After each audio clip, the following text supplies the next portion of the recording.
അപ്പൊ നിങ്ങൾക്ക് കളിക്കണ്ടേ? വേണ്ട, കഥ മതി. ആട്ടെ, കഥ അറിയാം. മാലാക പോയി കഴിഞ്ഞപ്പോൾ കനികാമറിയ ഒരു കുന്നുകേറി ഓടി. പേടിച്ചിട്ടാണോ? അല്ലെന്നേ, ഇളയമ്മ ക്ഷീണമായിരിക്കുന്നുവെന്ന് മാലാക പറഞ്ഞില്ലേ, ഇളയമ്മയെ സഹായിക്കാൻ പോയതാന്നേ. ഓ, ഞാനോരോ പേടിച്ചിട്ടാണോന്ന്.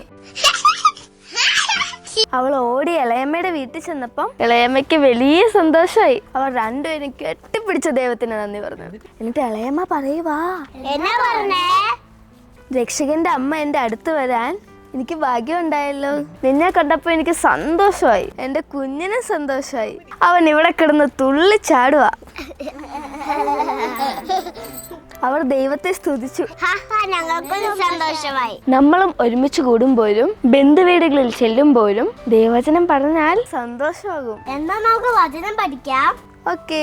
എന്റെ ആത്മാവ് കർത്താവിനെ മഹത്വപ്പെടുത്തുന്നു.